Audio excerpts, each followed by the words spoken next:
Agar siyrat kitoblariga, tarix kitoblariga murojaat qilinsa, yakkama-yakka bo'lgan olishuvlarning ichida eng ulug'i shubhasiz Ali ibn Abi Tolibni Xandaq kunidagi qilgan olishuv hisoblanadi. Bu xulofoi roshidinlar davri bo'ladimi, keyingi davri bo'ladimi, farqi yo'q. Bironta muboraza Alini Xandaq kunida qilgan muborazasiga teng bo'lmaydi. 5-yil Shavvol oyida sodir bo'ldi bu Xandaq g'azoti.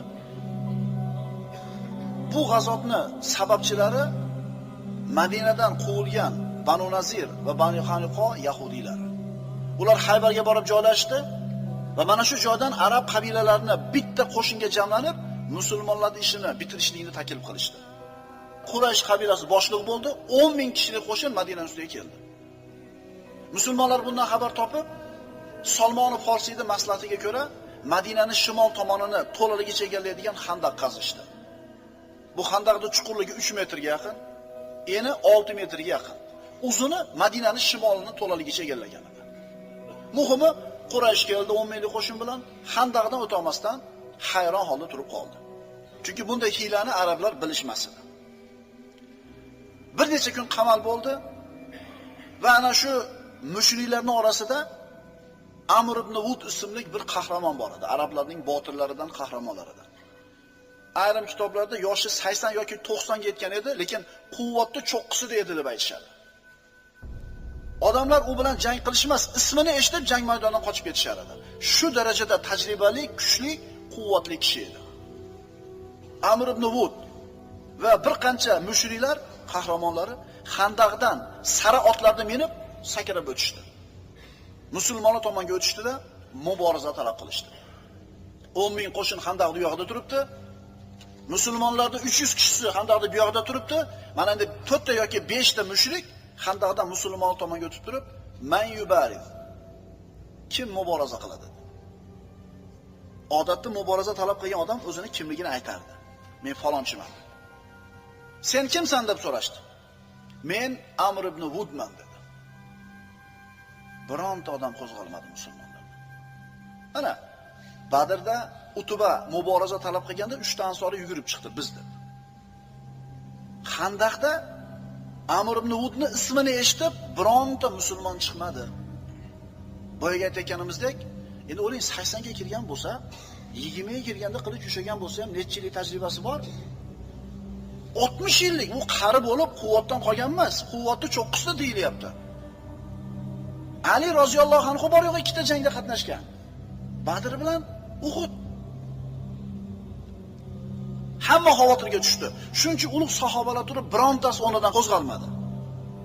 Ali roziyallohu anhu turib men chiqaman dedi. Rasululloh: "Ey Ali, bu Amr ibn Wud, o'tiring joyingizga" dedi. Ali o'tirdi. Amr ibn Wud endi masxara qilishni boshladi. Ichingizlarda muborazaga yaraydigan bironta erkak yo'qmi? Bironta erkak yo'qmi? Axir o'lsanglar sizlar boradigan jannat qayerda qoldi dedi. Agar o'lsanglar jannatga borardinglar sizlar. U jannat tursa qanday chiqmaysizlar deb masxara qilishni boshladi. Payg'ambarimiz o'ngga qaradi, chapga qaradi, hech kim turmayapti. Ali ibn Abi Tolib men deb ikkinchi marta chiqdi. Payg'ambarimiz yana o'tkazib qo'ydi. Bu yoqda Amr ibn Wud baqiryapti, masxara qilyapti. Kim chiqadi deb payg'ambarimiz so'radi, 3-marta men deb chiqdi.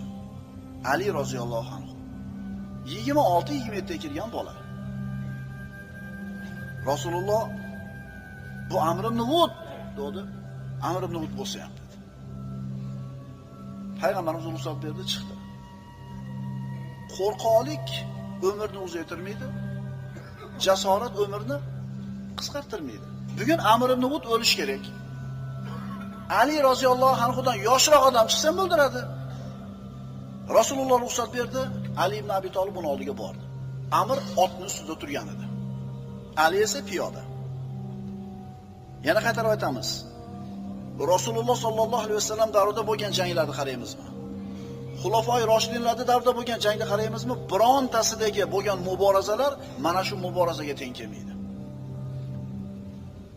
Ali roziyallohu anhu Amrning qarshisiga kelib turdi. U tanimadi. Kimsan dedi? Ali dedi. Ali ibn Muaviyamisan? Yo'q, Ali ibn Abi Tolibman dedi.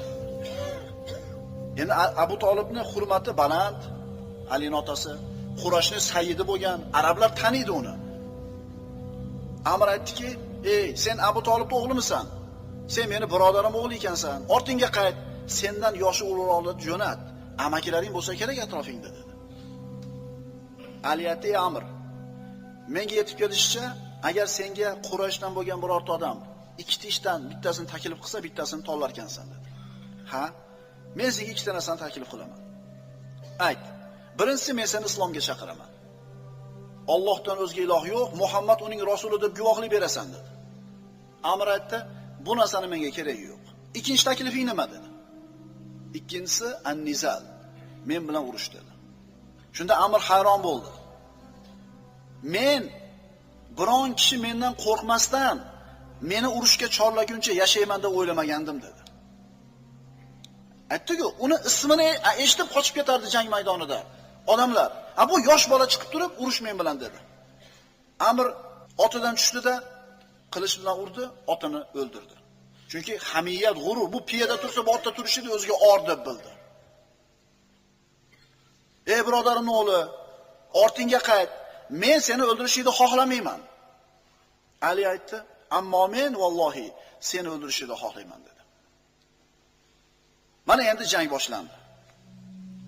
Ali roziyallohu anhu qatnashgan 3-jang bor yo'q.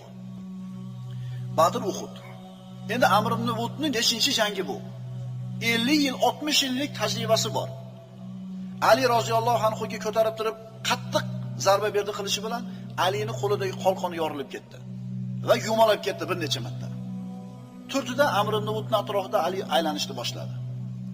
Shunday bir qattiq jang bo'ldi, qilinayotgan harakatlar, berilayotgan zarbalardan chang ko'tarildi. 1 soat yaqin yerda jang qildi, changda orasida nima bo'layotganligi ko'rilmas edi. Musulmonlar ham, mushrik ham ikkala taraf bu ajib muborazani nima bilan yakun topishini kutib, asablari tarang bo'lib turdi. Hech kim hech narsani ko'rmayapti. Shu vaqt chang orasidan Allohu akbar takbir eshitildi. Payg'ambarimiz Allohu akbar dedi, musulmonlar takbir aytdi, changning ichidan Ali roziyallohu anhu g'olib holda chiqib kelardi. Ali roziyallohu anhu Amr ibn Vudni yer tishlatgan edi. Qarang, Amr ibn Vud bilan birga o'tganlar Amrni o'ldirilganini ko'rgandan keyin Xandaqdan orqaga qarab qochib olishdi, endi sakrab o'tib ketishdi o'zi tomonga. Ulardan ayrimlar o'tib ketishga ulgurdi, ammo Zubayr ibn al-Avvom roziyallohu anhu ana shu mushriklardan bittasini quvib yetdi-da, sakrayotgan payti oti bilan Xandaqdan yelkasiga qilich bilan urdi. Zarbani qattiqligidan qilich ikkiga bo'lib tashadi, egarga kelib to'xtadi. Ot o'tib ketdi, bu mushrik ikkiga bo'linib Xandaqqa tushdi. Buxoriydan keltiriladi, Abdulloh ibn Zubayr aytadi. Otam Xandaq kunida Nafal ibn Muaviyani qilich bilan ikkiga bo'lib tashlaganini ko'rdim dedi. Shundan keyin hech kim Xandaqdan o'tishlikka jur'at qilmadi. Mushriklar payg'ambarimizga odam jo'natib, ana shu ikkala kishining jussasi uchun 10 ming kumush beramiz deydi. Chunki bu ikkalasining hurmati haqiqatan baland edi, 10 ming berishlikka tayyor o'ligiga. Payg'ambarimiz och bo'lsa ham, payg'ambarimiz usti yupun bo'lsa ham, Rasululloh kambag'al bo'lsa ham, nahnu qawmun la na'kulu thamanal mauta. Biz o'liklarning pulini yeydigan qavm emasmiz dedi-da, ruxsat berishda olib ketishdi. Mana shu muborazadan keyin Arabiston yarim orolida kimdir Ali haqida gapirmoqchi bo'lsa, Ali deb gapirishmas edi. Amr ibn Vudni o'ldirgan kishi deb gapirishardi. Avval odamlar Amr ibn Vudni atini eshitib qo'rqsa, endi Alini eshitib jang maydonida qo'rqishadigan bo'lib qoldi. Shuning uchun aytdik, bu mavqifga teng keladigan bironta bir mavqif yo'q. Bu muborazaga teng keladigan bironta muboraza yo'q tarixda.